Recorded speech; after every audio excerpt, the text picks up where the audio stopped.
तैयार रहिए, स्टार्ट। उपाध्यक्ष महोदय, इसमें कोई संदेह नहीं है, लेकिन कई स्थानों पर देखा गया है कि काफ़ी काम हो रहा है, जबकि कुछ को इतनी उपेक्षा की दृष्टि से देखा जाता है कि वहाँ काम न होने के कारण वे इलाके विकास की दृष्टि से पीछे रह जाते हैं। मैं उत्तर प्रदेश का उदाहरण आपके सामने रखना चाहता हूँ। वहाँ पर चाहे उद्योग धंधों की योजना हो या किसी अन्य विकास के विषय में हो, दूसरे राज्यों की तुलना में वहाँ बहुत कम काम हो रहा है और वह पिछड़ता ही चला जा रहा है। पैरा।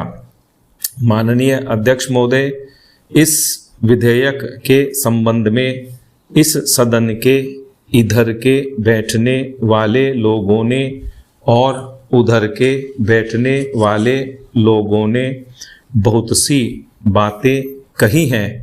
जैसा कि यह विधेयक है, इसको अभी प्रवर समिति के सामने विचार के लिए जाना है और वहाँ से विचार होने के बाद यह इस सदन के सम्मुख फिर से विचार के लिए प्रस्तुत किया जाएगा।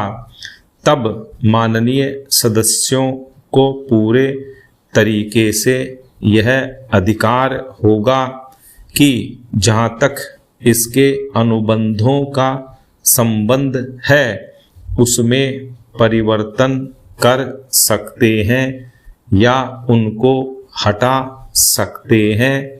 कल से जो बातें हो रही हैं वह सब नोट की गई हैं और मैंने बहुत सी बातों को सुना है। प्रवर समिति में उन सब बातों पर विचार किया जाएगा। बहुत से माननीय सदस्यों ने इस तरह की बातें कही हैं, वह बहुत आवश्यक मालूम हुई हैं और जैसा कि मैंने कहा है कि उन पर विचार किया जाएगा।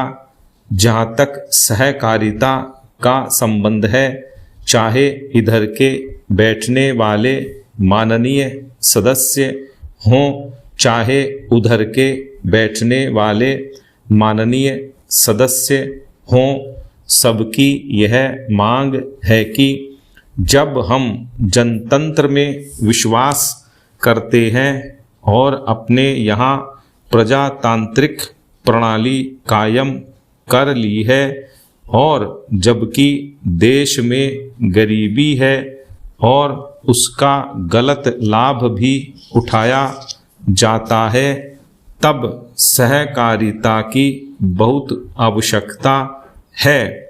इसको रोकने की आवश्यकता है। यह सभी लोगों की राय है।